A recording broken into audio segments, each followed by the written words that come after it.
You know what? Now better. Can you hear me now? Yeah, you sound great. Unbelievable. I don't know what is going on this week, but are we live? We're live now. Okay. We're finally live. We're only 10 minutes late to the start of the show. I've never seen the open. How'd you get the rights to all that stuff? You know what? I don't think I have the rights to any of it. Off to a flying start. There are no rights, and I apologize, audience. I don't know what's going on. It's for some reason like the connection I use to the software that runs all the graphics is not working, and something's I don't know. Mike's got like 10 minutes. You only Let's had go to 10:20 because he's got to go he's got to go to a doctor's appointment for his daughter. Yeah. So we are gonna changing it up, taking her to one instead of me going. Yeah, I'm sorry about that, Mike. I know your time's valuable. Let me just jump right into let's go right to the offensive coordinator spot. Yeah. You're not surprised that Ryan Grubb got fired because you talked about it a couple of weeks ago with me. Yeah. So where do they go next now? What's on the horizon for the Seahawks? Where are they looking? Who's the hot names? Yeah, the confirmed interviews. Tom Pelissero reported Hank Fraley, right? Mm-hmm. And Thomas Brown. Gun to my head, I don't think it's Brown. But Fraley's interesting because my understanding is they want an offensive line presence here, a guy that understands the importance of running the football, what needs to be done up front. Didn't feel like they had a whole lot of that. And listen, I have no rooting interest. I'm watching these games scream and run the ball over and over. Yeah. So I know that was a thing under Pete Carroll, and it's going to continue to be a thing now. But you know what? That's the identity of the team. How the offense marries with the defense. Didn't have that this past year. So the Fraley one is interesting. I would expect that maybe you'll see a little bit more in that regard. I did put out there earlier because I know his name has come up. I don't expect Mike Kafka to get the permission from the Giants. He is under contract for 2025, which was a new piece of information that he let out recently. I do not expect him to get the permission from the Giants, just like last year when they denied him. So I don't think he'll be in the mix. Okay, I wonder with him, why is he always such a hot name? Because when you look at the stats and you look at him, it doesn't make any sense because he's never been in charge of an offense that's been good. It's been a weird stint with the Giants where he was the play caller, then he wasn't the play caller, and even though he wasn't the play, which I still don't understand, and I've got to get an answer on this, how they could have blocked last year given that he wasn't the play caller, and he enters the offseason not being the play caller, but the Giants' interest in retaining him tells me that they obviously in that building value what he does. And you're right, he's got an interview with the Bears for the head coaching job. He'd have interest in offensive coordinator gigs elsewhere, not just in Seattle. So yeah, he's either when you sent that to me earlier in the week, I did see it. I haven't replied to you. It's been just this coaching stuff is just nuts. It's just nonstop. It's just he gets a lot of hype, and I just look at his numbers offensively, and I'm like, you sent it to me, and you're like, what is the fascination with this dude? And I was laughing because I said, look, he's either the great coach in hiding, or not even in hiding, in waiting, who's going to be an unbelievable head coach, or he's going to be a disaster. And I would lean toward the first one. I mean, I know him a little bit. I hear what others think of him, but you're right. Like it doesn't marry with the results that the Giants have or haven't had in his stint as offensive coordinator. So I look, he's got the book on Mike Kafka has not been written. It will be written over the course of the next decade plus or whatever it is. We shall see. Hey, let's go back real quick on the Grubb thing and the Macdonald. Yeah. When do you think this went south for them? There was a game. Somebody told me. So when you were asking me, it was like, because somebody told me after a recent game. Well, people talked about the Vikings game out here, but a lot of people have even gone as far as back to the Giants game. I don't know. It wasn't that. It may have been after the Vikings game. Yeah. So let me find I got to go because it's funny because this came up recently. And I remember after that game, somebody was like, that dude is dead man walking. I said, do you know? And the person was like, yeah, I know. So that's why when you asked me about him, I was strongly hinting at, because I didn't know for sure, but strongly hinting at the fact that, it was going to be one and done because there was a game where it just didn't. Was it the Packers game before that though? Maybe it was. I think it was right. It was either the Packers or the Vikings, but it may have been the Packers game where someone was like, So, and I know. Listen, I know because when you first asked me, it was way earlier than that, and I kind of sort of not scoffed at it, but I hadn't heard rumblings in that regard. So I think the fan base was ahead of. I shouldn't say they were ahead of things. They were probably ahead of maybe some of the word getting out. because once it got later in the year in those games that I'm talking about, we were strongly hearing this marriage is not working. My understanding is, and I've heard this, that it dates way back, like that this from the jump was not a good pairing.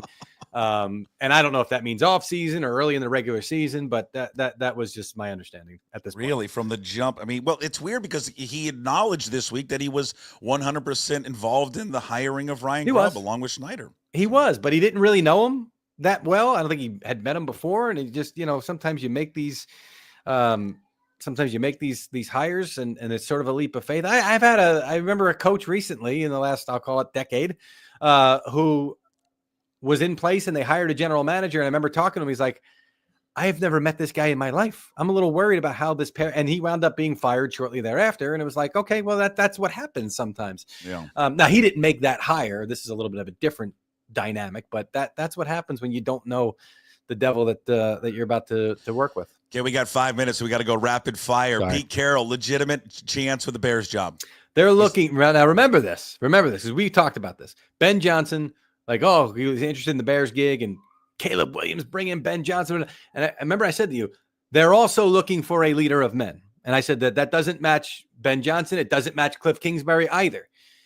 Now, you can say that, and then in the end say, no, we just want the best offensive mind and a guy that's going to help our quarterback, which they very well may.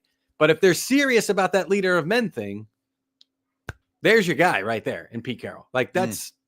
He's still got his fastball in that regard.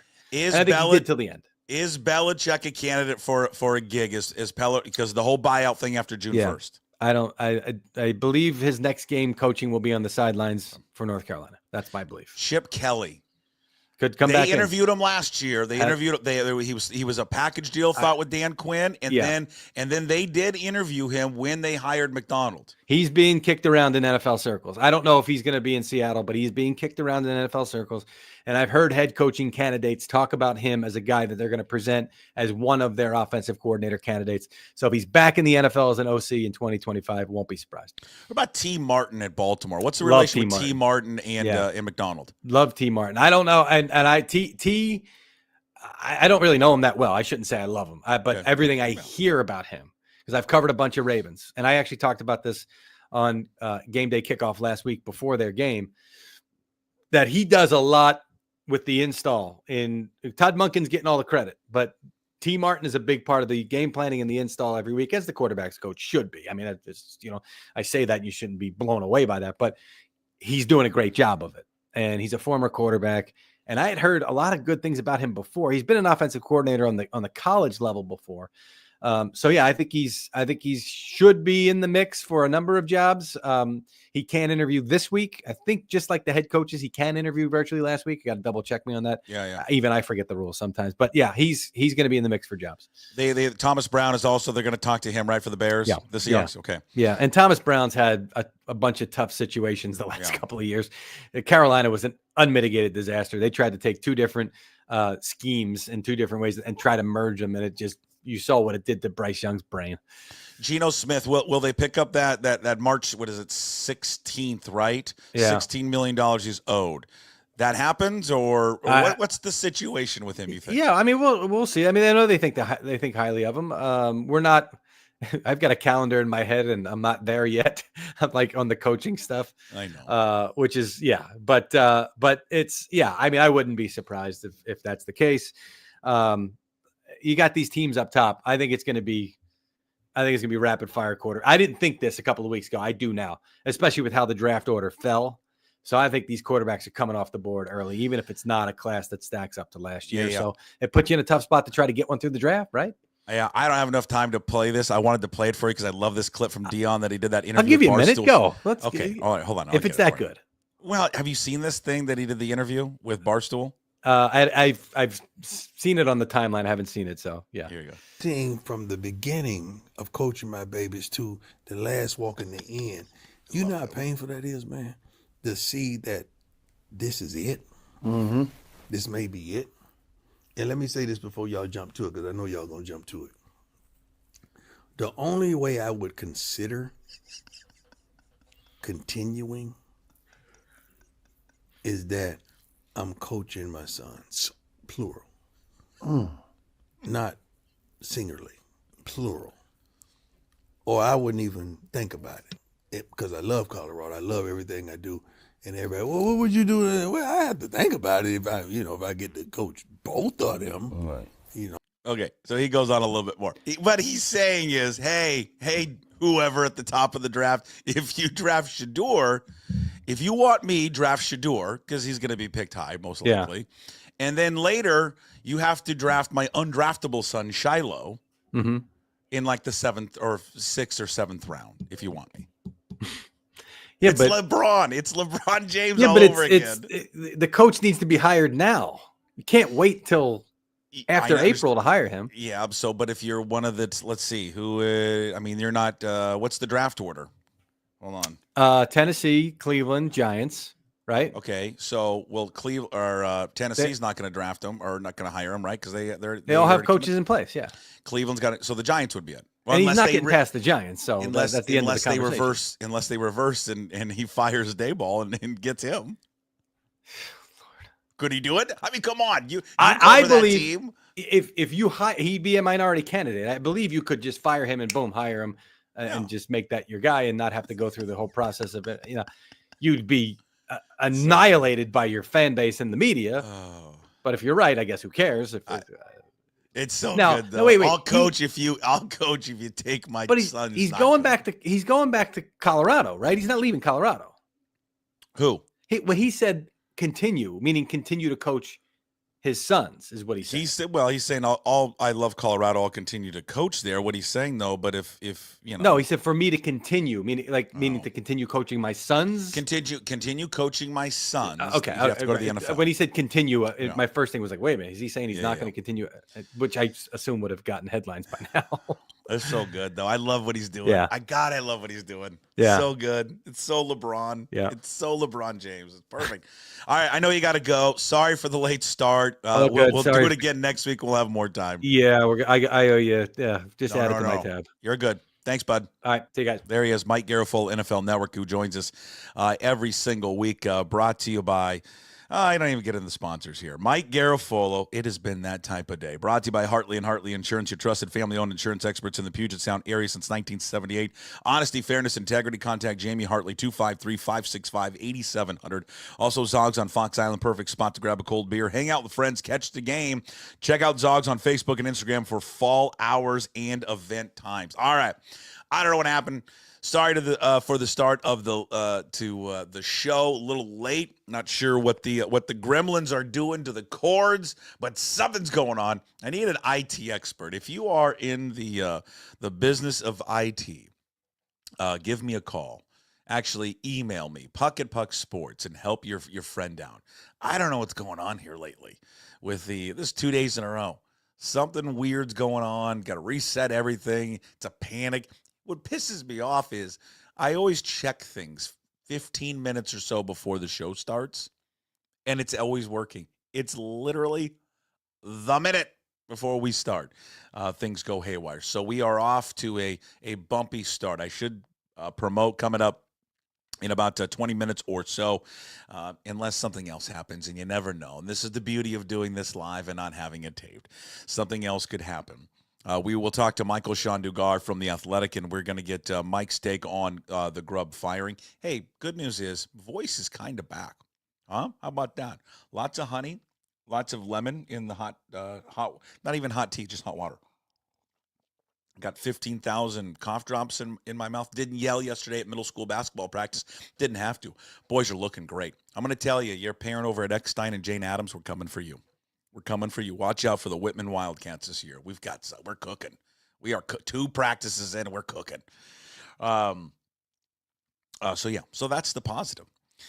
So we'll talk to Dugar, get his reaction to the Grubb dismissal, kind of put a into that, and we'll just look ahead here to the candidates that are going to be out there. We just rattled off through a bunch of candidates there with Garafolo, and we'll see if that aligns here with Michael-Shawn Dugar. And I thought it was also a great point yesterday, when Rob and I were discussing. And again, can I just say something? It's okay for 2 people to have a disagreement on something and no one's upset. Just watching or reading some comments back, it's just 2 people's opinion. Okay, that's it. There's no hardline stance to it. So it doesn't have to get on the comments all negative on either side about which way Rob feels it was the right decision. I feel it was the wrong decision. I'm not going to, again, die on the hill for it. Just saying my opinion is I think he should have came back for one more year. That's it. That's all I said. And Rob's take is he shouldn't have come back for one more year. And pointing out people's mistakes in the past, I don't understand that. We're an opinion-based medium here. It's just opinions. No one's, again, say this all the time. We used to talk about this back in the radio days. No one is keeping score. There's nothing at the end of the year where you go, oh, this guy had the most right and had the most wrong. We'll get more into that with Hey, What the Puck at the end. But we talked about Rob's point yesterday is, listen, we're going to cycle through the same names and bring these guys up. And obviously the ones, we'll talk about the most is the guys that are going to come in for interviews. So, when you see the report today from Pelissero that Hank Fraley, the offensive line coach for Detroit, is now been requested an interview for Seattle, that's good. I mean, that tells you what they're looking for. They're looking for that Detroit system. Whether that's what Mike Macdonald wants to run, that's certainly what's appealing to John Schneider, because all you got to do is just go back to a year ago. I mean, look, they danced and wanted. My guess is that Ben Johnson was the number one target for them. That's just my guess. Now, I don't know what led to him not taking the job. No clue. Only I think Ben Johnson knows that. I don't think anybody else knows that. There's certainly plenty of speculation that, maybe he didn't interview well, or, kind of, they put him up on the whiteboard and all of a sudden it didn't look all that good and he didn't have all the answers. Maybe that was the case. But again, he's another hot candidate again. He's the number one coaching target on everyone's radar this offseason. Perhaps he just looked at Seattle's situation and said, man, not for me. I don't want it. I'd rather stay in Detroit, try to win a championship, and then I'll move on. There's something to be said if he wanted to remain in Detroit because he thought he could help that team win a Super Bowl. That's very admirable when you think about it. I mean, it's kind of lost in this day and age of, I don't know, maybe seeing something through and wanting to go win a championship, and I will be a head coach. I'm still young. Maybe that's not the right fit for me. Maybe I don't want to follow Pete Carroll. I don't know. Maybe he had whatever. Maybe he hates Seattle. Bad experience here for some reason. But again, it's just my opinion that I do believe Ben Johnson was their number one guy. I think that they had Mike Macdonald right there, and they're like, all right, cool, we'll go with. Listen, if it doesn't work out with Johnson, I'm comfortable with hiring Mike Macdonald. But I do think they wanted to go in a different direction. I don't think they wanted to go defense to defense particular. I think they wanted to go to an offensive guy, and it just didn't happen. But what is factual 100% is that's the type of offense that John Schneider and Mike Macdonald, later, but that's the type of offense that John Schneider wants. Tried to interview him. Whether he was offered the job or not, okay. Now look at who else that they requested to interview. Tanner Engstrand, the Detroit Lions passing game coordinator. He was interviewed last year. Okay, well then that tells you, again, that's the kind of the philosophy and how they want to look offensively. Now fast forward to this year. Just what has happened today with Pelissero reporting that they're looking at the offensive line coach, Hank Fraley. Now I want to go back and look at that actual report from Pelissero. I think he said for the OC spot, but I want to just make sure that I'm right. Because he could have, when you think about it, could double dip, right? Could double dip, not only be the offensive coordinator, but at the same time be the offensive line coach. That would be nice. I mean, think about it. Yeah, he did say for the OC job. So I just wanted to make sure. I mean, again, that is the number one concern one more time going into this offseason is just going to be what are they going to do with their offensive line? Because I'm going to spill the whole, hey, what the puck, but nothing is going to change until that group is changed, until they can find someone that can obviously improve that offensive line. So, again, we know he's a candidate. Thomas Brown, the interim coach for the Bears, is reportedly going to interview. They have to interview a minority candidate. I'm going to say this, and I hate saying this. It sounds bad. They're interviewing him because they have to fulfill the minority candidate. That's why they're interviewing Thomas Brown. That's just it. It sucks to say that. I don't like the system. I don't like how it is. I think there's equal parts fair of it, but then there's also just this, well, we're just going to interview them because we're just going to interview this candidate because we have to interview this candidate. And I just think that's the case with Thomas Brown. I mean, Thomas Brown has no shot of getting this job. Not going to be the new offensive coordinator for the Seattle Seahawks. Is there anything that you saw at the Bears game where you sat there and said, oh, man, I can't wait to get this guy. We got to get this guy in the building. I mean, come on. That's not going to happen. T. Martin, I think, is interesting. There's no reports yet that they've formally requested, unless something happened here in the last, 20, 30 minutes since I've been on or trying to get on, of where T. Martin just finished his fourth season, quarterbacks coach with the Ravens. History, obviously, with Macdonald. Now at the pro level is not called plays, but as Macdonald said this week on his press conference, it's not a requirement. Not a requirement for the new guy to call plays. Adheres, obviously, you would assume, to the same policy and philosophy that Macdonald wants to execute. And as you heard Garafolo just say there in his brief visit with us to the start of the show, a guy that is beloved by his team, beloved by Lamar Jackson, has been given a lot of credit for helping Lamar Jackson develop as a passer and as a quarterback. Not to say that, you need to take a next step with Geno Smith, but again, a guy who's played the position. It's always good to have that maybe as your offensive coordinator, someone who's had experience playing quarterback that can help him out. So I don't keep an eye on T. Martin.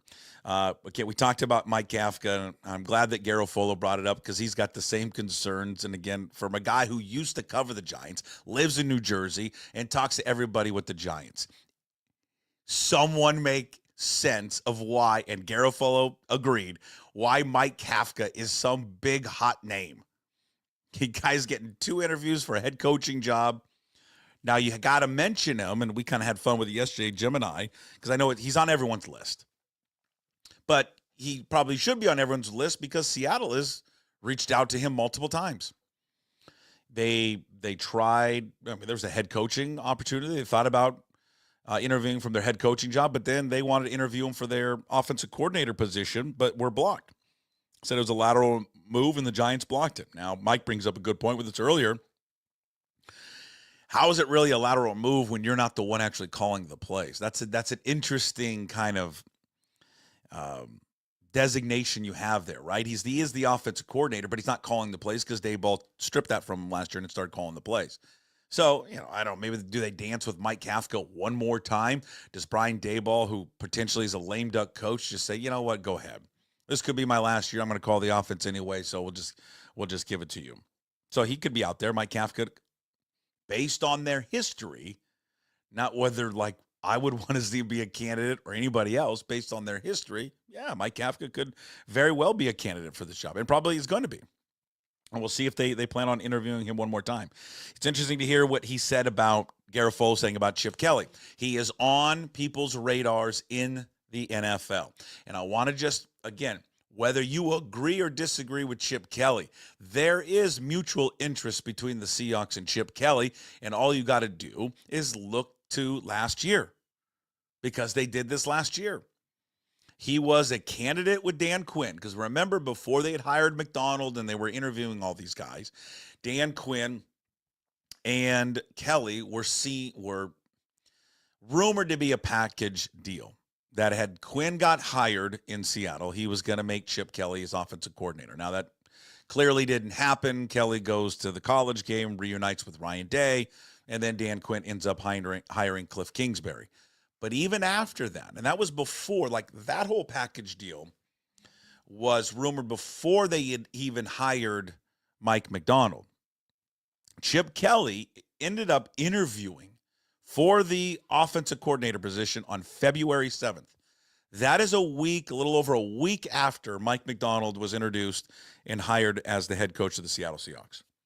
So Mike Macdonald, who said earlier this week, I was 100% in on the hiring process of Ryan Grubb.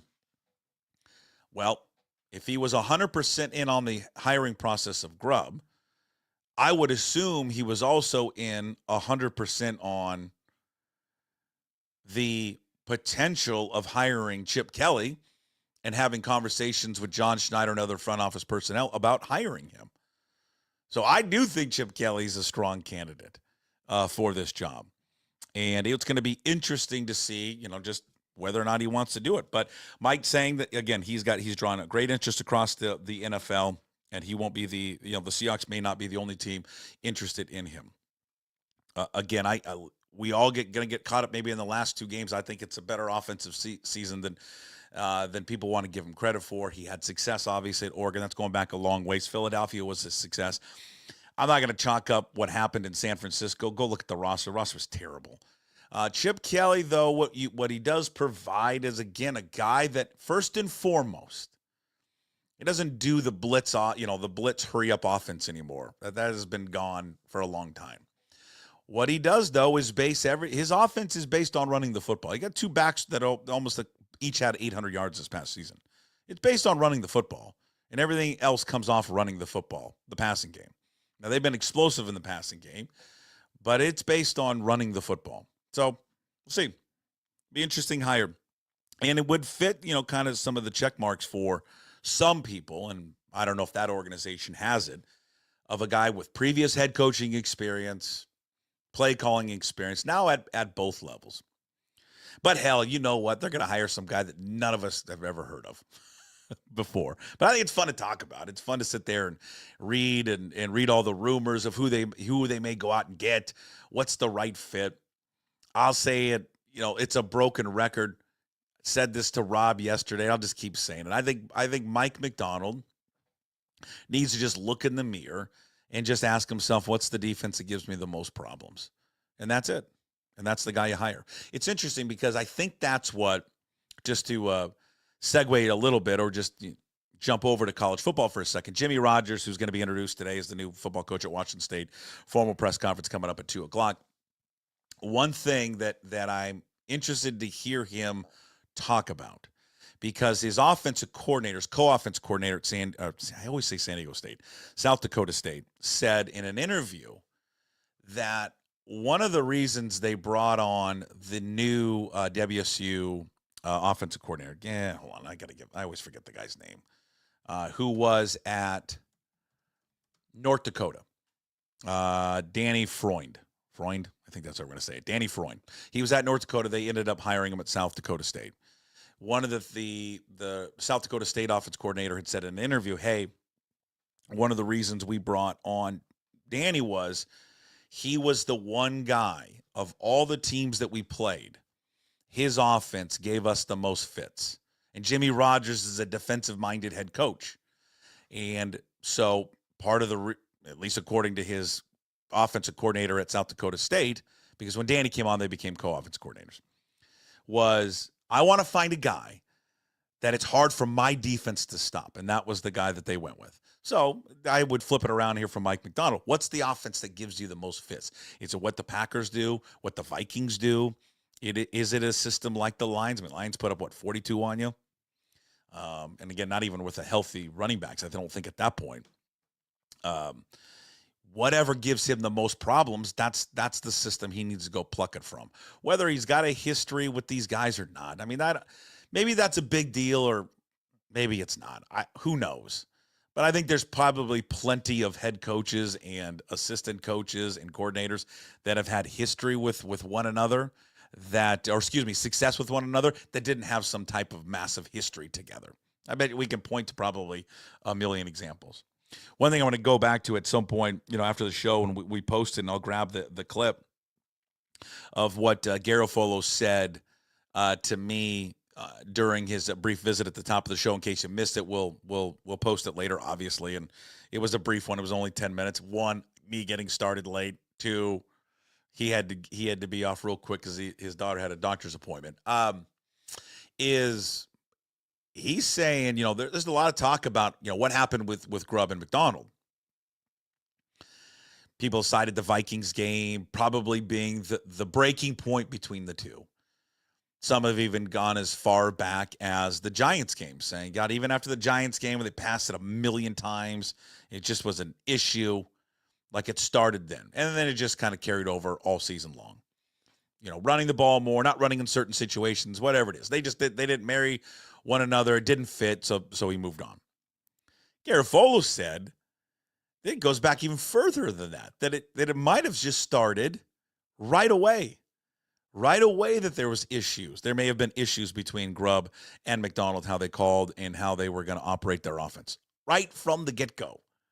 So, I mean, this may have just been a disaster hire from the get-go, and maybe they had a good feeling about it. They thought they could make it work, and then they just get into training, mini camp, training camp, and are just like, yeah, no, this is not it. This is not what I want it to look like. This is not how I want it to sound. This is not how I want it to feel. This is just wrong from the get-go. And, here's the deal. Everybody makes a bad hire all the time, whatever kind of business that you do, sports or non-sports. And sometimes you get in, you think it's going to work, and right away you sit down and, I don't know, even in this industry, like you go back to old radio days, you're like, oh, I think this will work, this show that we're going to do, and we'll put these two people together. It's going to be great. Shoot, I've been a part of a couple of them. And, yeah, it looks good on paper. And then all of a sudden you start doing the show, and you're like, yeah, that's not good. And you can tell right away, right, Kim? You can't fake chemistry. Chemistry is a hard thing. You can't fake it. That was a huge topic that we had on the dynamic duos.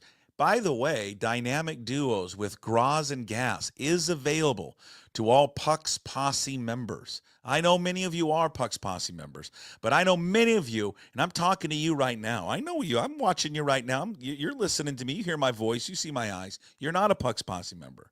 You sign up today, my friend. Sign up today. $5 a month. That's nothing. That's not even a cup of coffee anymore, for crying out loud. A cup of coffee is like $6.50.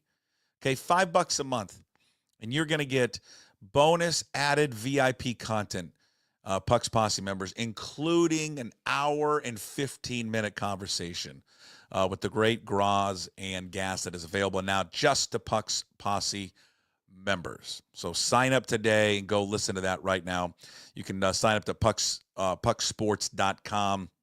We'll take you there. There's a sign up there, and we can share a link here a little bit later in the show. But something that both those guys said during that conversation was, you just can't fake chemistry. Can't do it. And Graz said, listen, I knew right away. I knew within a show or an hour or 2 hours of a show whether or not this was going to work. And probably the same thing I would assume that goes for someone who's a head coach in the NFL and an assistant coach or an offensive coordinator, defensive coordinator. I think you probably know pretty quickly whether these two individuals are going to work out. That was something, at least yesterday, one of the things that Rob and I agreed on was that more than maybe a philosophical difference, and certainly there was, that there might have just been a huge personality difference between the two. And then that's why they decided to go in a different direction. So, but again, go back and we'll play it later. I'll grab the clip later for everyone to hear it and watch it. But Garafolo is saying that he's hearing this has gone even further back than the Vikings, even further back than the Giants, so far back that even like training camp early in the season, much earlier than when even the season started, that there started to be a conflict between the two. We'll see how fast they can go on this one and all the different rules of guys that are in the playoffs and not in the playoffs, and see what direction, how fast they can go in. And again, it just comes down to, what does Mike Macdonald want? When he looks in the mirror, what's the defense or what's the offense that gives him the most fits? Remind you, we'll have the Garafolo interview, the short one, podcasted up on YouTube, Apple, Spotify, all those different platforms coming up later, right after we sign off, all available coming up at 1 o'clock today. Other thing, Pete Carroll interviewing for the Bears job today. Fascinating. It's just fascinating that he is going to interview for that gig. And Garafolo saying he's got a good shot at it. And again, that they are looking, it's not just looking for the hot, young offensive mind, but it's looking for a guy, according to Mike's word, is just the leader of men. And he obviously kind of fits that, being a leader of men. And Pete Carroll has had great success, obviously, in doing that over his years. So it'd be fun to kind of watch and see how legitimate that is, and if he does end up becoming the Chicago Bears head coach. All right, so we talked about the Seahawks offensive candidates. We talked to Garafolo. Mariners cold stove offseason. If you missed yesterday's show with Ryan Divish, the Seattle Times, it's been a few weeks since we talked to Divish. Great chat with Divish yesterday, just about all the inactivity that the Mariners have had this offseason. I would go check that out on YouTube, on your favorite podcast platform. Also, when you're on your podcast platforms, go check out the Extra Innings podcast that he did with Adam Jude. They did a great sit-down yesterday, 50-plus minutes. I listened to it this morning. It's great. Some great nuggets in there. There was at one point when Jude was talking about players that he would like to go out and get, and I, just because I'm doing other stuff and I'm not really paying attention, I mistakenly thought he said Luis Urias, and I'm like, the F are you smoking, Jude? Luis Urias? And Luis Arise. That's what he was talking about. And I'm like, he's like, this is everything that the Mariners love, right? They love this hard hitting, not hard hitting, but they love this contact hitter. Edgar Martinez is gonna love him. He's gonna be a fan favorite. And I'm thinking, he was awful. What are you talking about, Jude? And then I had to rewind and go, is he talking about Luis Urias? No, Luis Arise. Now that makes more sense, Jude. Go check that out as well. One thing that I kind of wanted to title that show yesterday with Divish was we didn't get Carlos Santana and now we're effed show. Because God, listening to Divish talk yesterday, that's what it felt like.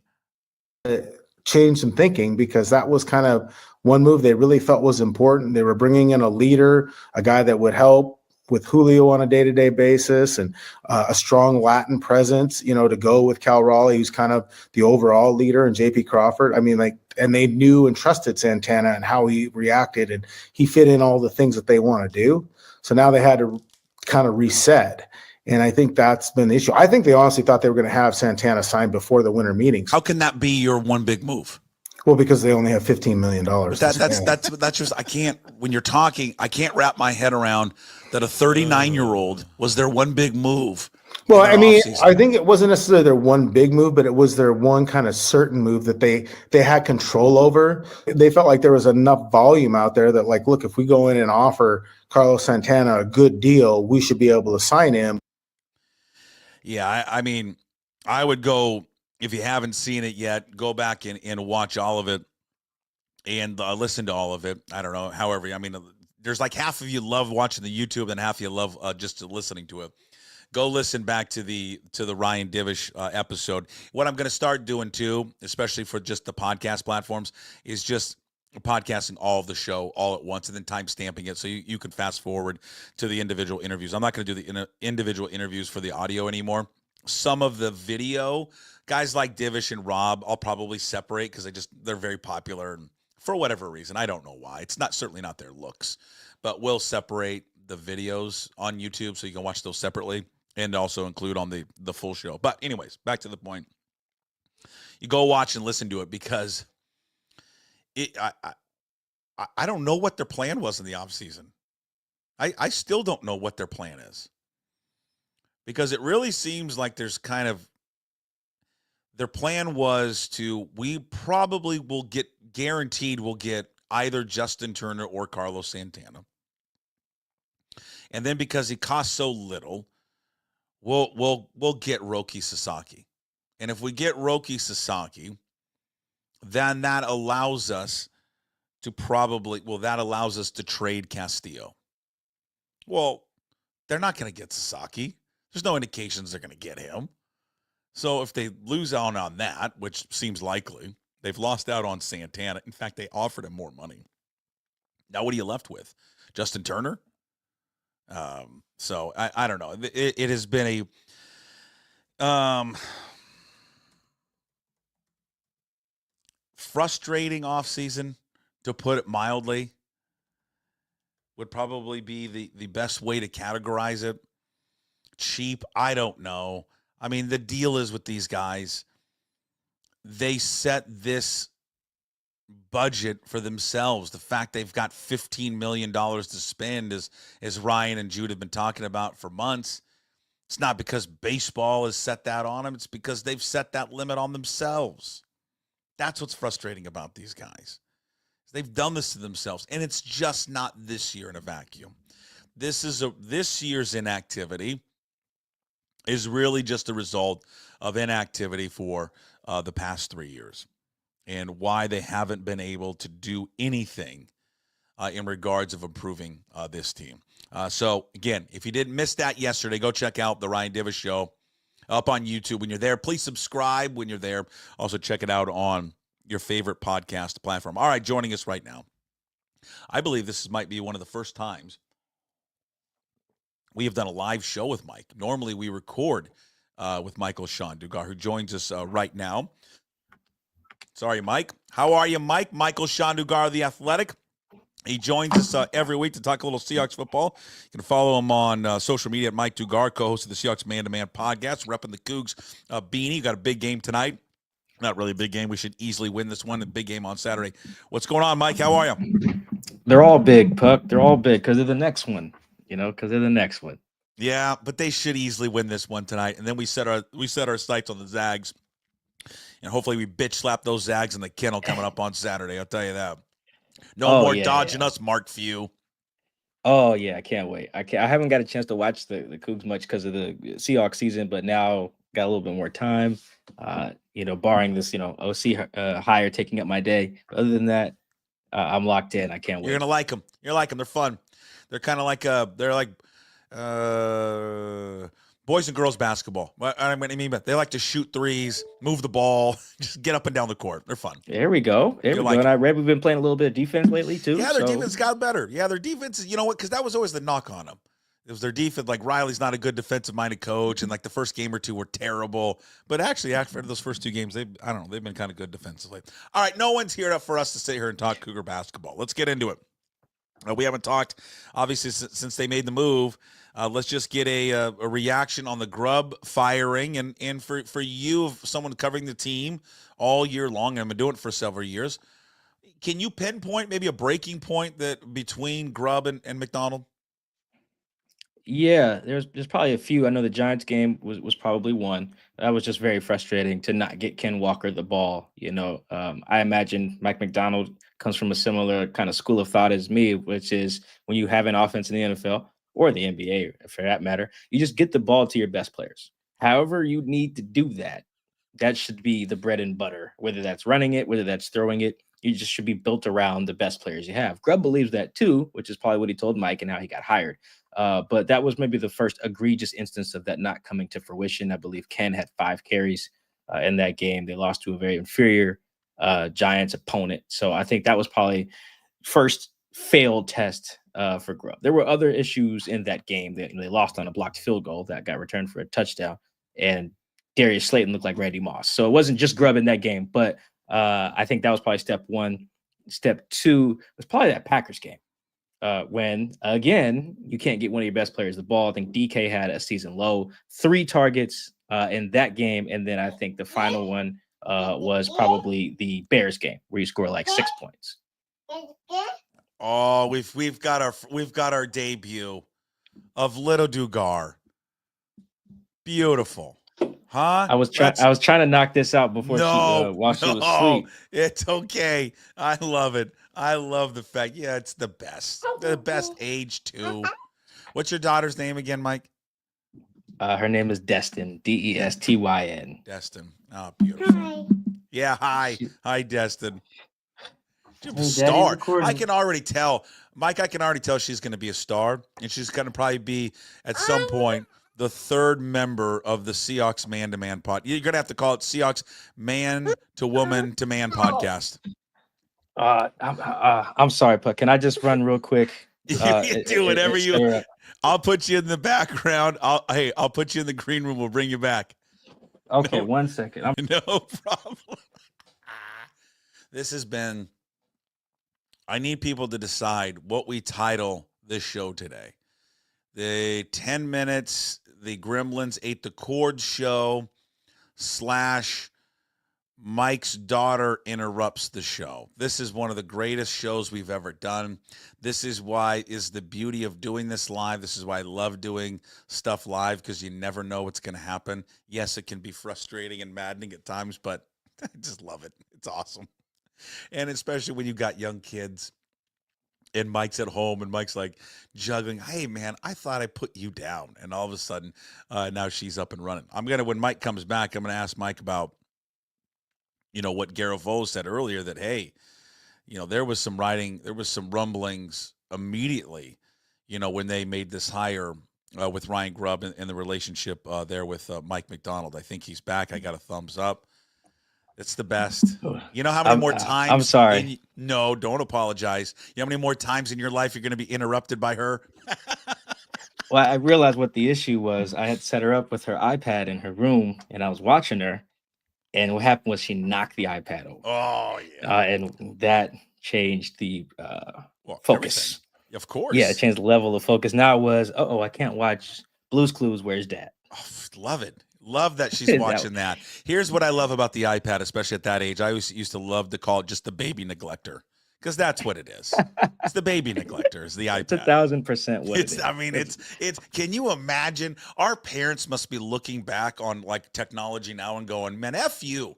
Where was the iPad when we were parents?" Yeah, oh man, me and my mom are actually at this point. My mom was born in 71, me in 92. And so between her, me, and my daughter, technological advancements have come such a long way. Yeah. Just to say the least. So we kind of have been talking about we talked about that, like, how did you keep me busy in 1993?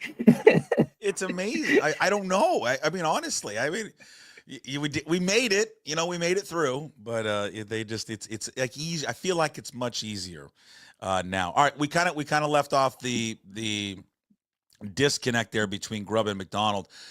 I don't know where he left off. Let me just jump in and say this. Garafolo was on earlier. It was a brief visit because I was late getting started and all this. But Garafolo said, yeah, there was obviously going back to the disconnect with the games that you mentioned.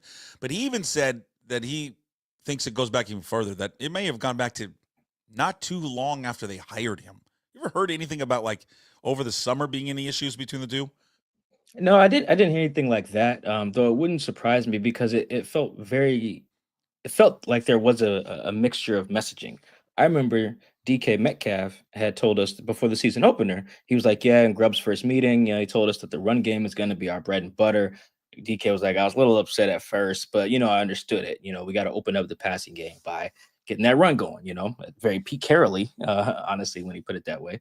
And then I went back in my notes and I was like, I don't know, man. I haven't heard Grubb say anything like that to us, whether he was doing radio stuff or just local interviews on TV or with the media. Haven't heard Mike Macdonald say anything like that. Their consistent messaging was more of Mike and Ryan was, we're going to build this thing around Geno.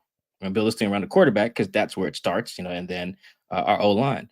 And I remember thinking about that in real time when DK said it, and I got a couple other players to corroborate that story. Like, that is what Ryan told them. I remember thinking, like, in the season opener, a couple weeks in, I was like, yeah, this is weird. They're not doing really either of those things. I can't tell if this is built around Geno or if the run game is supposed to be their bread and butter. And now looking back at that, I actually read those quotes right before Grubb got fired. I was like, yeah, I could see how there was just not a consensus on what they should be offensively, and that was before there was ever a game when DK had said that, and Grubb had mentioned that they're going to build it around Geno. You know what was a red flag just as you're talking, when I was thinking about it? Was it preseason or what game was it when Tyler Lockett was complaining about we don't practice well, or we don't go through our walkthroughs well? Do you remember that? He was talking about how it was about all like the pre-snap procedural penalties they were getting. It was early in the season. I remember Lockett standing up there and go, yeah, I just think we could be better in our walkthroughs. Now, I guess at that point I took it as the whole team. Maybe he was just specifically talking about the offense. I don't know.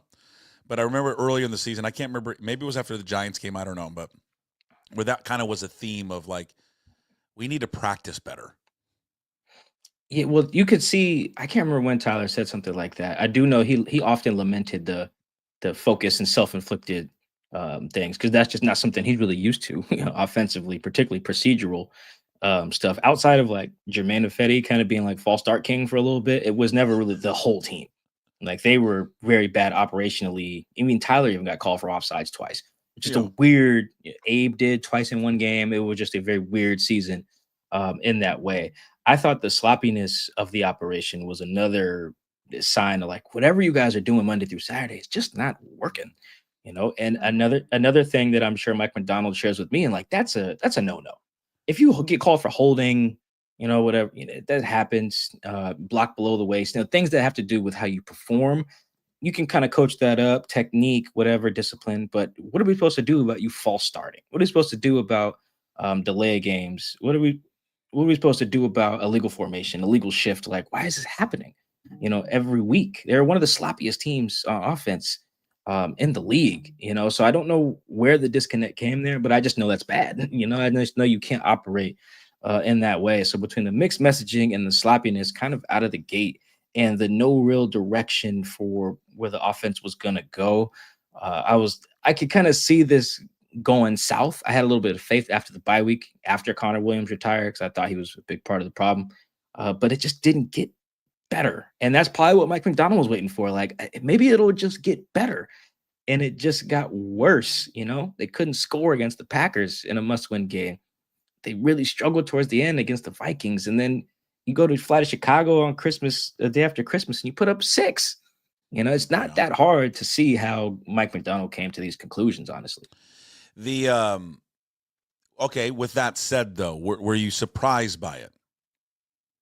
No, not surprised by. Did you think that they would? Let me rephrase it. Did you think he would get another year, or was your money you were going to go to the EQC or the Tulalip? But you would have put more money that he was going to get fired? I would have put money on him not returning. I mean, I pre-wrote an obit essentially, before I went to bed in LA after the Week 18 game, and that was after they put up 30. I was just like, when I land, I want to make sure I'm prepared to send this to my editor. If it happens, here pretty soon on Monday. He got fired while I was sleeping, seat like 16A. So I was not, all too surprised. I was just upset it didn't happen by the time I had landed. But yeah, I could see it coming because offense, Puck, it's really, man, it's hard to coach offense, but at the same time, it's probably one of the things that people perceive to be the easiest. Like we just think it's pretty easy to be an NFL OC. That's probably one of those things where you're sitting at home and you're like, I could do that. We should run the ball more. Oh, how hard is that? How hard is it for Grubb to run the ball? I think it's more, the hardest thing in the world. I wouldn't even know where to start with sequencing. But like the fundamentals of can you get the ball to DK and can you run it to Ken Walker? Like all Seahawks fans would be like, that should be the thing we do. Now, if that comes at the expense of Tyler Lockett and Noah Fant or maybe some other guys, but if at the end of the day, DK and Ken Walker were like Pro Bowl players, I don't think anyone in Seattle would ever complain. You maybe would want JSN to pop a little more as a first round pick, but if I tell you in August, hey guys, Ken's gonna have a Pro Bowl year and so is DK, you'd be like, oh, Grubb probably did a good job. Meanwhile, no one on the offense had a good year but Jackson. Yeah. What do they do with Scott Huff, you think? I would imagine the new guy bringing in his own guy. Yeah. I would think so. Maybe there's something to be said for retaining Huff because he knows the O-line you might have to work with. But if I'm the new guy, my pitch is we should overhaul that. We should go get a new offensive line. You can keep the young guys who are inexpensive. Sautawa doesn't need to get punted. Christian Haynes can stay. Anthony Brett, all these guys can stay on the roster for now because no one's burning you any money. Lakin's your only unrestricted free agent. You can let him walk. So you can keep all the guys as depth, whatever, but you need new dudes. Your work with those previous guys. If I'm the new guy, I'm looking at Scott, I'm like, oh, that doesn't benefit me too much because I want all new guys anyway, outside of Charles and Abe. Yeah, you've got to let whoever they hire to autonomy, right? He's got to be the head coach of the offense. If he has a guy in mind that he wants to bring, he should be able to bring that person. You shouldn't put Scott Huff on him. That's why I think they should go with someone who's done it before. If they could even snag someone who's been a head coach and done the offensive thing as well, I think that would be perfect. So you can just say, yeah, just as you mentioned, hey, dude, this offense is yours. You're going to have to run my vision. I'm going to check in with you. But I'm trusting you to go handle that and be consistent and have an identity and score points so we can win games and complement what I am doing on defense. Here are the notes on that. 1, 2, 3, break. Let's go. that should be the thing you should be able to do, which is why I probably wouldn't be a fan of hiring someone who's like kind of on the rise, up and comer guy. I just feel like there's urgency to win right now. There's not a lot of time to learn on the job, which is what Grubb was doing through no fault of his own. Yeah, well, yeah, that eliminates, guys like, the two guys with the Lions, right? If they want to run that Lions system, right? The passing game coordinator they interviewed last year for it. I mean, it's clear that they like that style of football. I mean, I said this earlier, but I think Ben Johnson probably was their number one choice. Whatever happened, I don't know. None of us will know. But he didn't happen, so they pivoted. They go number 2. Again, this is just my opinion. And they go with Macdonald, but they were probably they loved that he was plan B. Maybe he was 1A. But they like that system because passing game coordinator last year, they've already submitted to interview the offensive line coach, which again, that would fit 2 spots, right? You're going to get calls plays and then can obviously help out there with the offensive line. So they like that, but those guys would be first-year play callers. T. Martin, his name's been thrown out there just maybe more so just because of his relationship probably with Macdonald. They'd work together. Baltimore, he's going to bring probably that same type of physicality and that same type of approach. But again, never has called plays. I mean, you start dipping your toes into the ex-coaches. I mean, everyone's going to, because he grew up in Ferndale, we'll circle Doug Peterson will be a name we're going to always hear a bunch about. I've talked for the last 2 days about Chip Kelly. Garafolo said, again, he's getting a bunch of phone calls in the NFL. The reason you also bring up Chip Kelly is this. He interviewed for the job last year. He interviewed a week after Mike Macdonald was hired. So he interviewed with Macdonald. They decided maybe they didn't want to go that direction, or maybe Kelly decided he didn't want the job. I don't know. But, and if you remember, before they hired Macdonald, Mike, he was like remember the reports were that Kelly and Dan Quinn were a package deal together. Right. So I would assume there's going to be great interest in Chip Kelly. Yeah, I think there's something you said for all these guys who have time on task. I think there's value. One thing, if you ask me, when I thought Grubb was goner, actually, I don't know when Mike thought it, but I know when I thought it is when someone, I think this was the Thursday before the final game, he had talked to us about what he had learned and grown. I actually tweeted this clip too, and it's him talking about how one of the things he had to grow in was attacking structures and schemes and not just people. And he detailed, that. And then later, Mike Macdonald has talked about it, and I asked Gino about it on Sunday. And it was a very honest response from Grubb. I appreciate it. It's very detailed and something I would expect to hear from a first-year guy who had come from college, where you can just target the team's weak side linebacker. You can just run it at a team's nose tackle because your team is heavier up front. You just move these guys off the ball. You can throw bombs at a team's flat-footed redshirt safety. You can do that and win 9 games in the Pac-12. If you've got the right type of talent in the Big 12 too, or whatever. But when he said that, I was like, oh, okay, you're out of here. Because the Seahawks don't have time for him to figure that out. They don't. They just don't have to. That's not, I don't even think that's Grubb's fault. He's just new to this, on top of the hashes and the spacing and everything, and figuring out, how to deal with the NFL O-line that's not, equipped with talent. That part right there, you can't just do a bunch of matchup hunting in the NFL. Everyone's too good. The talent gaps aren't huge. You got to understand your defensive coordinator, what family he comes from, how his rules and his scheme adjust to solving the problems that you create. And you have to be able to do that every week and win the chess match. And it was just very clear he wasn't doing it. I knew that before he voiced it. But when he said it, I listened back to the audio, watched the video, and I even hit Chris Kidd, my guy, do Seahawks Man to Man with me. Kid 206.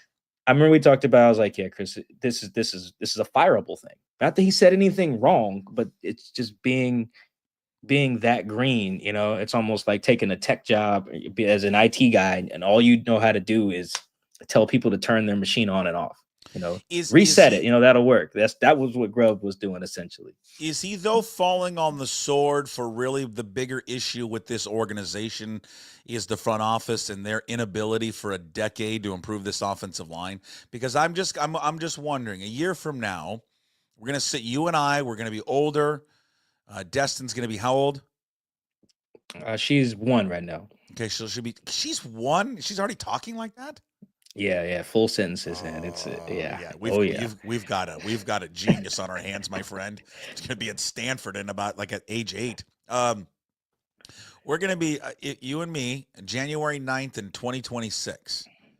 if they don't improve the line, we're going to be talking about the same thing. Not whether they're going to replace an offensive coordinator, but they're going to be like, oh, still couldn't run the ball, couldn't protect, couldn't do this, couldn't do that, couldn't really do anything with their offense. Offense didn't take a step forward if they can't improve their offensive line. So, I mean, really, they fired him, they moved on, but the bigger issue is the front office's lack of getting talent on that offensive line, and it's been a problem for a long time. Yeah, I do think I don't know if he's fallen on the sword, so to speak, or I don't think he's being scapegoated, because I do think firing him has some validity to it, like in a vacuum, without even if he had a good old line. But yeah, I think the bigger issue on both sides of the ball with the Seahawks over the last decade has been talent. I was looking at this last night for a story I'm writing about John Schneider in the front office. They've drafted one Pro Bowl offensive lineman ever. I know who that like is. ever. Too. Yeah, Russell Okung. That's it. Russell Okung. Think about that when they drafted him, guys. They drafted him in 2012. 2010, and he made it in 2020. I'm sorry, 2010, but it was 2012 when he made it. And then you probably have the last guy that made it was Dwayne Brown. Yeah, and so that's just on that side of the ball. If Charles Cross signs an extension this offseason, which he probably should, he would be only the second offensive lineman that they've drafted to sign a multi-year extension, the other being Justin Britt. And that's just on that side of the ball. And then you flip it, Leonard Williams just became the first player to hit double-digit sacks since 2018. The Seahawks have still never drafted a Pro Bowl defensive lineman. Yeah. Never. You're right. I mean, how are you supposed to win anything, Puck, with those numbers? I don't know, because again, I look at football and sports differently than maybe you and other people, and I'm not analytics, I'm not all 22, I'm not any of that. I just just old school sitting on my couch watching football, right? I watch it more as a fan, and I know fans are different, and we consume it and we analyze it more, and some would say even better today, and I totally get that. But I always just come down to football with just, what does your line look like? Because you can't do anything. I mean, it's fun to have the flashy quarterback and the running backs and the wide receivers, and it's all great. It's great. You can't do anything unless you have anything on your defensive line, offensive line. That's just football 101. And to your point, you're right. I mean, we do focus on the offensive line, but then when I think of the defensive line, man, I mean, their two best guys, in recent memory before Williams would have been Cliff and Michael and Bennett. Yeah, and those were free agents, were both free agents, right? Yeah, both free agents heading into the 2013 season. Yeah, and those guys were the last two neither one of them was drafted by Seattle. But they did make Pro Bowls here up front. Frank made some after he left, but never made one here. And the Pro Bowl is like an arbitrary benchmark, but it does generally figure guys who are of that caliber. And Puck, one more to just kind of talk about the talent thing. Do you know the last player that they had to make first team All Pro at something other than special teams?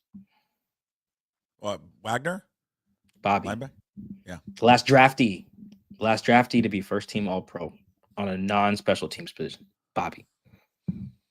Come on, you can't win like that. You can't. Yeah, Tyler made it as a returner, and then Michael Dixon made it as the punter, which is why I put the special teams caveat. But how are you supposed to win the conference when you have this talent deficiency? And it's not just like you said, it's not just the O-line. It is both of the trenches for the better part of the last decade. Then we're talking about a front office and a general manager, now president, that is still on the job and has the clout that he does based on something he did more than a decade ago.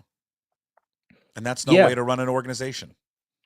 I think the benefit of the doubt, I mean, you think about why Pete and his staff was let go. They had a kind of a funky arc, came in hot, nailing it, killing it, and then cooled off there for a second. I think they got one playoff win since 2016, I want to say. So it cooled off a little bit. And then it had a little spark there after the Russ trade 2022, and then the flame kind of burned out. And the front office arc is damn near aligned with that. Came in hot, killing it. Free agent moves like Mike B, trades like Marshawn. You're on it. Cooled down a little bit. The drafts from 2013 and 2017 is probably the worst, and you can add 2018 and 19 as well too. That's just a bad stretch. had some better luck in 2020. 2022 is a hit. Looks like you got something going. And then it looks like they've kind of cooled down. Not bad, but just cooled down. And it's the same arc as Pete, So I'm running out of benefit of the doubt, really. If I'm expecting, like you said, we could be here next year, same day, saying, man, if they just fix the interior line, they'll be okay. And again, that's what I'm talking about. When again, I'll repeat this a million times because I think people are saying, God, you are really carrying the water for Grubb. I'm not carrying the water for Grubb. I'm just saying that in this, we can all have difference of opinions. I think I would have given him another year and to see what we could do with the offensive line. But again, if their personalities were just too different and all that, and it was just going to be, because I'm also under the kind of the thought that maybe they just didn't like each other and it needed to go. And hearing Garafolo say, this could have happened, like the disconnect between the two may have happened right away, then okay, then just move on, fine. But yeah, I mean, I just think that you look at this offensive line, which has just been the common denominator for so long, really, both lines, as you point out. Can't wait to read this story of why they have struggled and why they aren't, back to, contending for Super Bowls. They contended for Super Bowls those 2 years because of their lines. I mean, they played such a huge part in it. I know how good they were on the back end and Legion of Boom and all that, but man, they had some playmakers up front defensively that just made stuff work and made those guys in the back end better. They all complement each other for sure. And then I just look at the job that John and his crew have done on top of not addressing those two lines. Let's be honest, and I think everyone has said at the time, they got extremely lucky with Russell Wilson. Okay, they did. He was there. They took a flyer on him, or whatever. And, he's a third-round pick. Okay? It like no one was clamoring to draft the guy. It's always after the fact. Oh, we would have taken him here. If you would loved him, you would have taken him in the first round because you didn't want anybody else to get him. But they took him in the third round, and it worked. It was great. But think about it. They've been on the job. When did they get 2010, right? Yep. 14 years. They have never had a solution after him. Nothing. Well, they haven't even drafted. They don't even draft anybody. And I think you definitely should. They should be drafting people. That's just absurd to not. Doesn't make sense to me, especially with the organization, Mike, that he came from, that did it all the time. Yeah, and John tells us every chance he get, like, yeah, I grew up, in the Packers system. We drafted quarterbacks all the time. It's like, yeah, John, cool. We'll draft one here. Just great. How about one? You really thought they were going to do it this year, and then they didn't. It never came close, it didn't seem like. Yeah, I mean, Alex Magoo right now is just a trivia answer, as the only other quarterback that John Snyder's drafted, and he'll be that probably as long as there's trivia in the Northwest. Yeah, I think they got bigger issues than Grubb. They have bigger issues than Shoddy. They have bigger issues than Shane Waldron. All these OCs that they've fired for different reasons, for performance or philosophical differences or difference in the vision. All this is the same stuff. It's all the same. Even Bevel got fired because he didn't run the ball well enough. He could even, who was the first guy? Jeremy Bates. I think like they weren't running. Yeah, Bates was the first one. Yeah, running it enough. It's all the same stuff. And that's, I discussed this, this week, and I think that's, part of the problem too is when you get these defensive-minded coaches, which is fine, but you see this cycle of offensive guys they bring in. Just seems like we kind of do the defensive-minded, defensive coaches, head coaches, have to cycle through guys all the time. One, because if the offensive guy has any type of success calling plays, then that guy just immediately becomes the hot candidate for a head coaching job. So if they're there for a couple of years, they're going to go take a head coaching job because the majority of the league wants to hire those guys. So now you got to sit back and now read and do it all over again, rather than when you hire like the Matt LaFleur's of the world, Kyle Shanahan, who are all the offensive guys. I don't know. It's easier to find, to me, a guy that runs your defense than runs your offense. Well, don't tell Mike McDaniel that.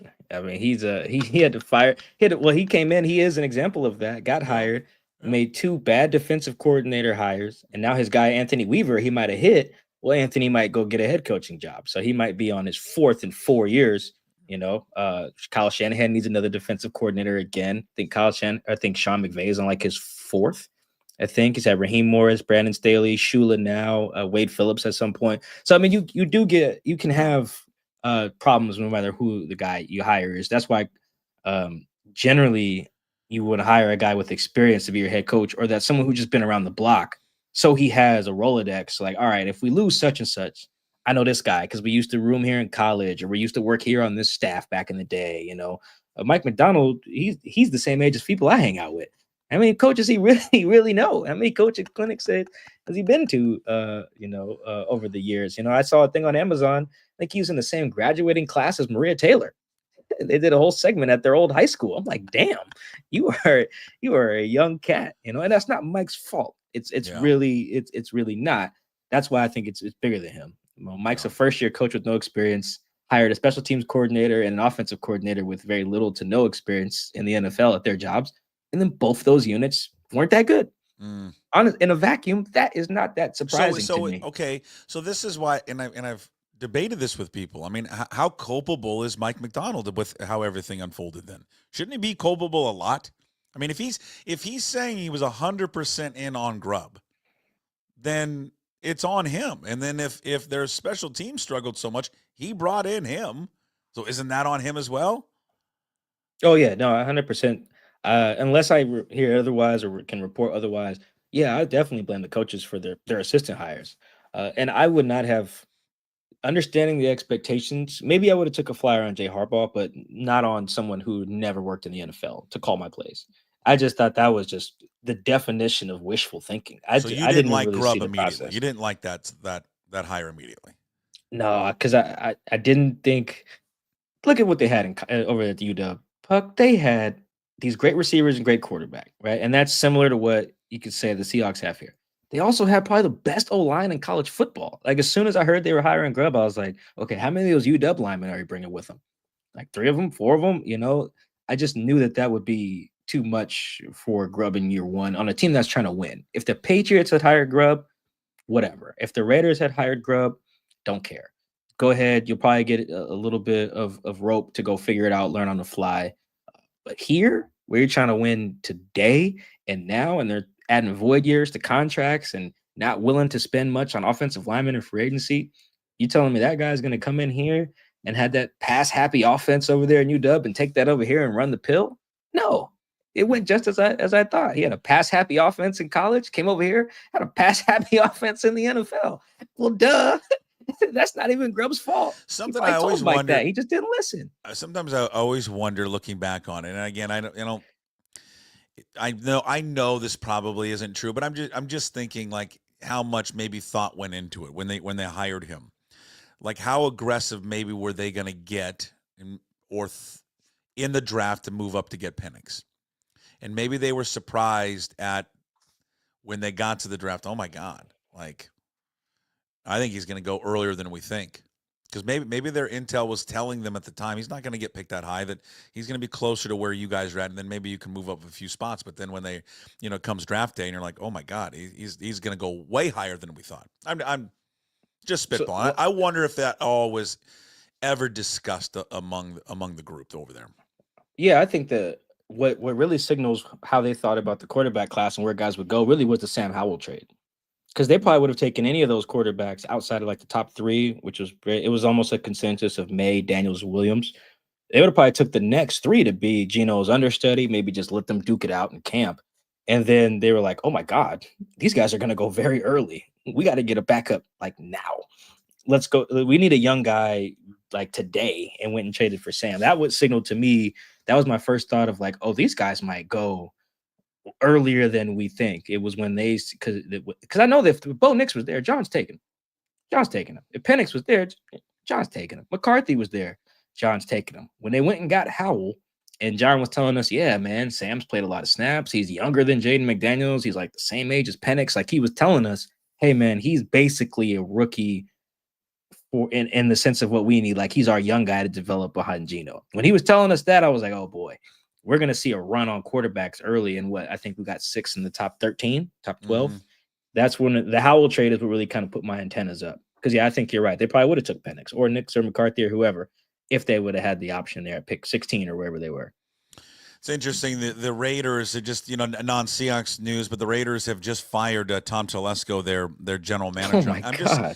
just after they just had fired what's his name, the coach yesterday. Why am I blanking on Antonio his name? Pierce. Yeah, Antonio Pierce. So now I wonder, like, how big of a role is Tom Brady going to have in this? Well, I wonder if would Tom Brady slide into the role to be a GM? I don't know, or maybe just going to be owner. But now this sets up, which I swear to God, I hope happens. I hope they just sit on this. And Bill Belichick is behind the scenes running the Raiders draft. At the same time, is pretending to be the head coach at North Carolina. Then once June 1st hits, he resigns as the head coach of the University of North Carolina Tar Heels. Says, my heart's not in it. I want to go back to the NFL. My son's going to take over. We get the recruiting class. Everyone's going to commit to me. They're going to commit to after the spring transfer portal. So they can't transfer. Can't transfer now. It's done. Can't leave. They're in. Okay. Right? They're in. So they're committed. I think I would enjoy that scenario. My second scenario, actually, I would enjoy that's probably in the Raiders' favor, is them hiring want the Pete Deion? Carroll. Oh, Pete. No, go hire Pete. I think Pete should be an attractive candidate for these teams, particularly ones who it's very clear that the coaches in the division aren't going away. And look at that Raiders division. You got Harbaugh, Sean Payton, Andy Reid. You don't need some young buck in there. He's going to get his ass kicked to start that off. And if Mark Davis is impatient, he'll be gone in a couple years. And I think the same argument can be made in the NFC North with the Bears opening. Yeah, Matt LaFleur not going anywhere. Kevin O'Connell not going anywhere. Dan Campbell not going anywhere. You go hire some dude, some young buck like the Mike Macdonald or whatever, who doesn't have a Rolodex of coaches that can help you Monday through Saturday. He'll go in the NFC North and get his ass kicked by those good coaches. And Carroll's interviewing with the Bears today. They're probably thinking of how he can work with Caleb and all that and get their defense right, their defensive franchise and everything. But yeah, defense my thing is good that, though too. I mean, that's a good. The defense. Coaching is where the assistant coaching is huge to me. I think that is where you look at the coaches that succeeded, the first year guys in this cycle. I think that is really why they did what they did. Harbaugh and Dan Quinn, I think, are the two guys who are in the playoffs that were first year coaches in this cycle. And it's no surprise. Look at who they got guys on their staff who knew what they were doing, who had done it before or that they had worked with before, and their assistants are killing it. Monday through Saturday, I've learned doing this job, Puck, is a really underrated part, more underrated than we think, particularly with the staffs. That is huge. Sometimes you might entrust 1 week like, hey, coach, assistant coach, you are in charge of our third down package today on defense this week. I need you to full report, full install. Let's roll. And then if that guy sucks in his job and you get smoked on third down that week, head coach got to bite the bullet, coordinator got to bite the bullet. Meanwhile, he wants to be like, well, yeah, our D-line coach gave me a shitty scouting report this week, gave us bad plays, bad intel, and then we got worked by a whole new set of looks that we hadn't seen before. That happens a lot in the NFL, that type of thing. So, I think the coaching part, we're learning that it probably was a bit more, it's more difficult than John Snyder and Jody and Bert and everybody told us it was. They kind of implied that Pete's staff was the issue. Get new staff, will get better. And that just didn't happen. He's a great, fascinating fit with Chicago, with that fan base, that history. He, going to a place where they've have a rich tradition of football there and starving for success. And you need that personality to bring it back. He would. I think he'd kill it there.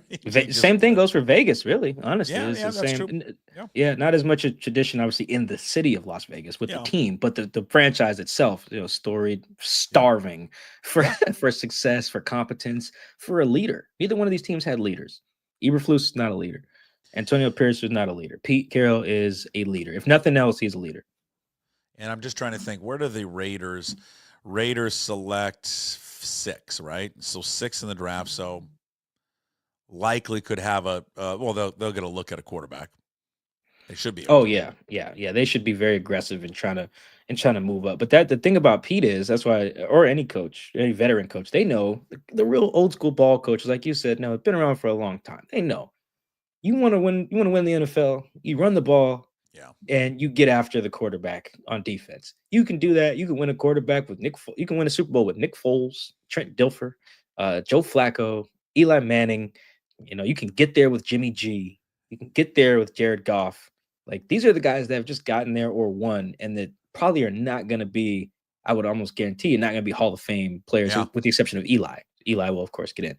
Yeah. But you don't need Mahomes, Lamar, Josh. You don't need that talent to build the thing. That helps, obviously, if you can land one, but the trenches are where you win and lose football games. Trenches and turnovers in either direction. Those are the two things that are when you or lose you football games with consistency. Quarterback be damned. There he is, all of it today. The Michael-Shawn Dugar show, the Dugar Report, interrupted by his beautiful daughter, but that was the best part of the show. Micah joins us every week, every Thursday, talking Seahawks football. This will be podcasted up later on all the familiar channels. YouTube, when you're at YouTube, please like and subscribe. The show also up on Apple, Spotify, wherever you find your podcasts, of course, pucksports.com. And, of course, you can find those same spots for the Seahawks Man-to-Man podcast that Mike does with Chris Kidd, all those same platforms there as well. And, of course, read all of Mike's work up there at The Athletic. All right, Mike, enjoy the rest of the day with your daughter. We'll talk next week. I appreciate it, man. Thanks for having me. Go Cougs. Right, go Cougs. Come on. They're sneaking in, Mike. There we go. Go Cougs. All right, Michael-Shawn Dugar with us every Thursday. Good chat there with Dugar just about the state of the team, what they're looking at, what direction this organization is going to go in. All right, before we wrap up the show, boy, this has been an adventurous show today, has it not? Late start, technical problems. We've got a child interrupting the show. This is why we do it live. It's wonderful. All right. Hey, What the Puck, brought to you by Restoration One of North Seattle, your restoration company that lets you avoid the stress of water, fire, and mold damage with your property restoration services. Locally owned and operated. Make them your first call when damages affect your residential or commercial property. 206-817-8917. Visit them online, restoration1.com, the North Seattle franchise. All right. We'll put this to bed. Just one last thought here on Ryan Grubb and the offensive coordinator position, what direction they're going to go in here in the future. And it doesn't really matter who it is.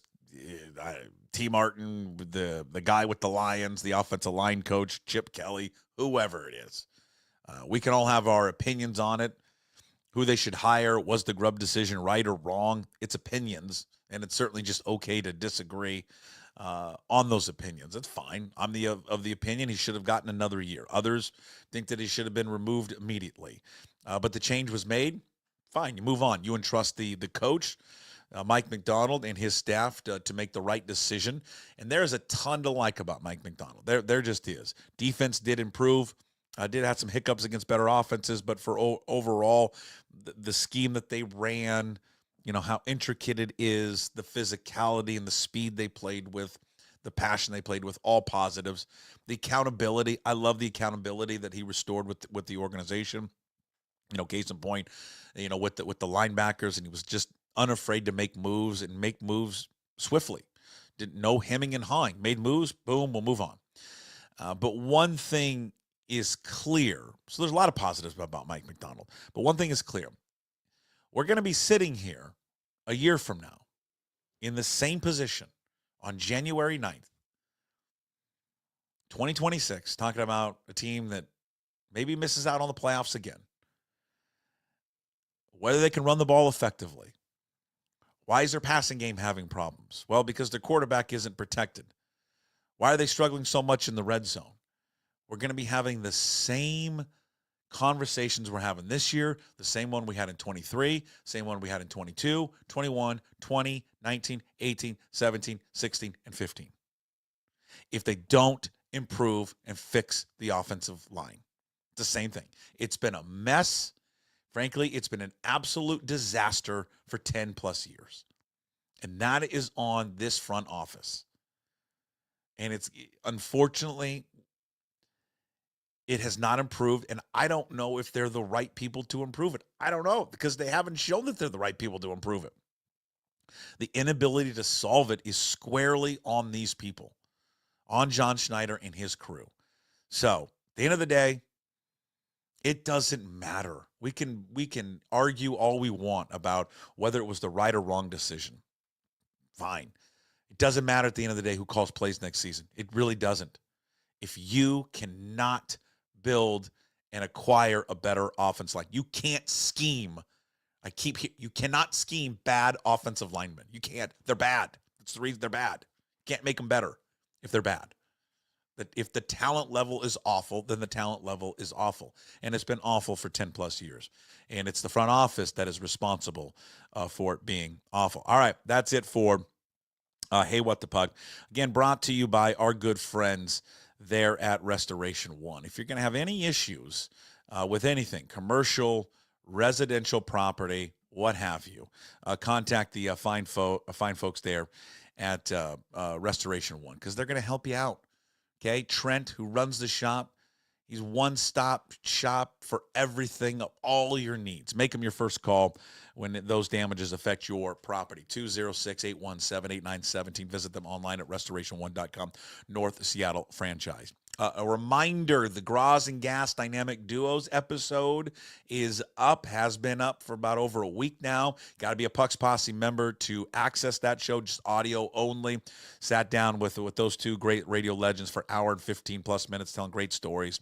It's $5 a month to join to be a Pucks Posse member. You can go and sign up via pucksports.com. At the top of the website will take you right to the Patreon page to join. Also, speaking of that, for Pucks Posse members, not only do we have the dynamic duos that is up there, another long sit-down, fun one. Nice long speakeasy chat with O'Day football coach Monty Kohler, legendary coach. Wonderful look at his long-tenured career, tying Sid Otton's career record for wins at the high school level. We talk about why he's still coaching, who has helped him along the way to become a coach, the people that influenced him in his life, in his career, the value of coaching, why it's important to volunteer and help, youth sports, the climate today of high school and youth sports, impact of parents on high school and youth sports. I'd say this, if you are a parent, a fan of high school sports and the value that sports brings to your community and to your kids, you're going to want to check out that episode with Monty Kohler. That's going to come out tomorrow, again, for Pucks Posse members. Again, $5 a month. That's all it costs you. It's not even a cup of coffee now. $5 a month. You get full access to everything that we do. All the free stuff, but also all the added bonus stuff we do. And you continue to support pucksports.com. Another reminder, no live show tomorrow. Not because we've had technical problems the last 2 days. No live show tomorrow. Jim and I are going to tape a brief 30-minute show that's going to come out tomorrow morning. It'll come out at 10. So we'll do it so we can react to Notre Dame Penn State. And then we'll get some thoughts on the Jimmy Rogers press conference that starts at 2 o'clock today. Why are we doing no live show tomorrow? So no Egan, no Troy wins, no Lofa Tutupu. My son's got a baseball tournament. Got a baseball tournament tomorrow, so we will be watching baseball tomorrow. I'll give you an update of how the boys are doing. The update playing down in Centralia indoors. Indoor baseball. My first time. We'll see how that's going to be. All right. So we will technically talk to you tomorrow. So I can say, I promise, fingers crossed, I hope to be better.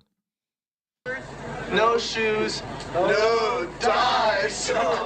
Would anybody like to smoke some pot? Yeah. I was born to love you. I was born to lick your face. I was born to rub you. But you were born to rub me first. What do you need my address for? We'd like to send out a mailer. Mother of mercy, I don't speak Japanese!